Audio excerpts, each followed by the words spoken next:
Hello everyone, my name is Mostafa Alani. I'm a faculty member at the College of Engineering at Al Araqiya University. Today I am going to present our paper, Beyond Flat Surfaces, Parametric Derivation of Historical Islamic Geometric Designs, which has been done in collaboration with my co-author, Dr. Sama Al-Aggam, a faculty member at Istanbul Technical University. Patterns are a common feature of Islamic architecture that exist in a variety of shapes and types.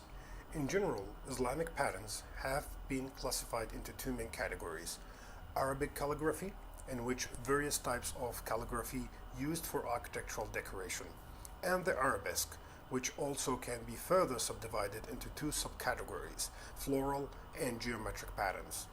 Today's presentation concerned with the latter, the geometric patterns. Geometric patterns consist of a repeated unit and a repetitive structure.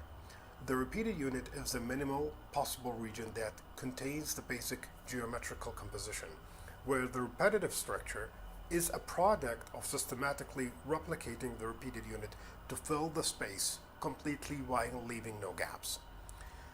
Historical Islamic art and architecture took advantage from the mathematics of its age.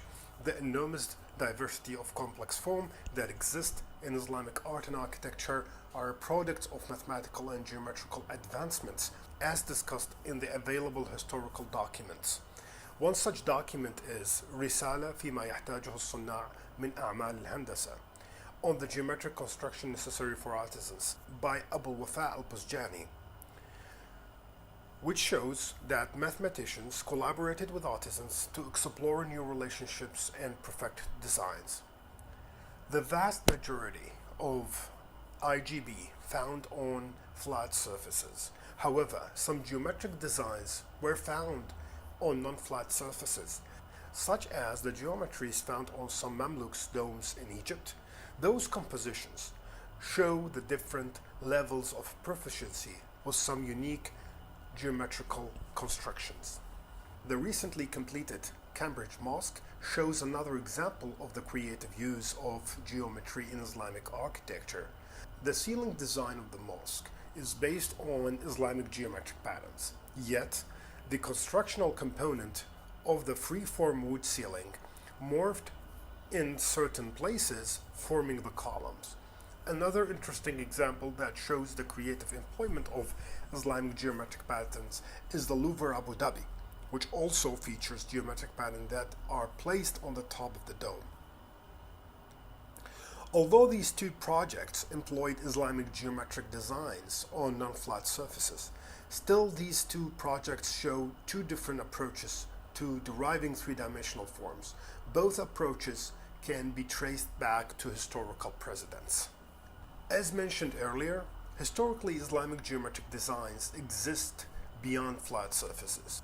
For instance, the Muqarnas, which is a vaulting decorative component, shows some of the earliest attempts to employ Islamic geometric designs to generate three-dimensional compositions, where two-dimensional design blueprints were used to guide creating three-dimensional forms, as shown in the Topkapi and the Tashkent scrolls. Carbandy is another possible employment of geometric designs to derive forms beyond flat surfaces, such as the ribbed dome that exists at the Great Mosque of Cordoba.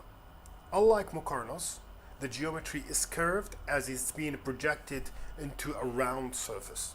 The dome of the Karatai Madrasa features the geometric patterns that were morphed to cover the dome's interior. Another remarkable example that exists in Cairo at the dome of Sultan Qutb complex. The dome is covered with several star patterns that were designed to fit the dome. This quick overview of historical and contemporary precedents aims to develop an understanding of the variety of existing non-flat geometric designs by which two-dimensional geometric designs were employed to derive forms beyond flat surfaces. Generally, Islamic geometric designs consist of series of points connected to form a line or a polyline and then replicated using symmetry to fill a specified space. Typically, Islamic geometric designs show some or all of the following recognizable characteristics: symmetry, flow, unboundness, and interlacing. Islamic geometric designs morphologically relate to each other, and it is possible to morph a design to transform it from one state into the other. Three types of symmetry structures were identified in Islamic geometric designs: rosettes, periodic, and quasi-periodic structures. The figure shown in this slide shows an example of 3 points that were connected with each other using a single polyline and experimented with to create designs using these 3 structural orders. This paper presents 2 methods by which Islamic geometric designs can be employed to derive 3-dimensional compositions. These 2 methods are Euclidean point extrusion and curved surfaces fitting. Regarding Euclidean point extrusion method derives 3-dimensional composition from 2-dimensional Islamic geometric designs by manipulating the point's z-coordinate with no changes to the x and y coordinates. Muqarnas is an exemplar case of the Euclidean point extrusion method. Now, the challenge in deriving the forms in this method lies primarily in filling the gaps that may result with appropriate form, hence the curves you see in this figure.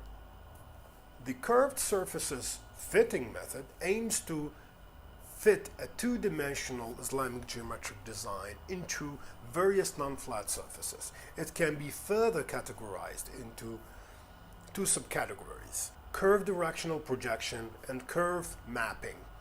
Both subcategories require a hosting surface to project or map the design to.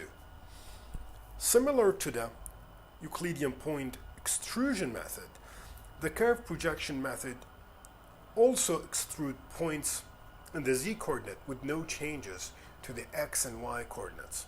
However, the value of the z-coordinates is determined by the hosting surface.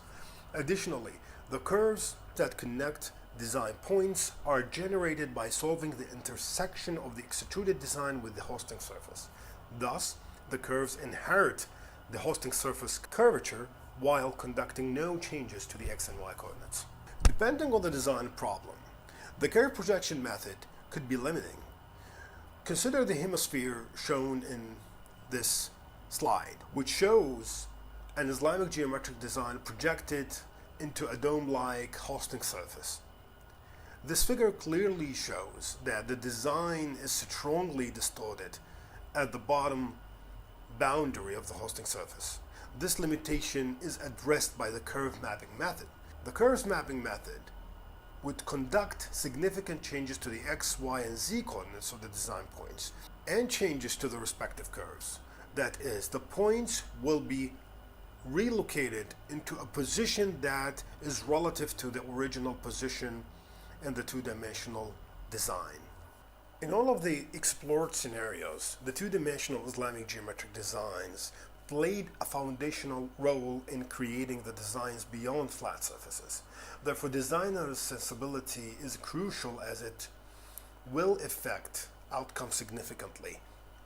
The Euclidean point extrusion method allows for an additional layer for designers to be creative in connecting designs parts and filling the gaps resulting from the extrusion process. In the curved surface fitting method, designer sensibility primarily resides at the 2-dimensional level and the hosting surface, and all changes need to be conducted there. Historically, Islamic architecture embedded a firm understanding of geometry that served functional and aesthetical purposes. Categorizing the corpus of existing designs and identifying generative processes of such designs is necessary to understand historical designs and provide a platform to progressively develop Islamic architecture. Consequently, the aim of this study is twofold.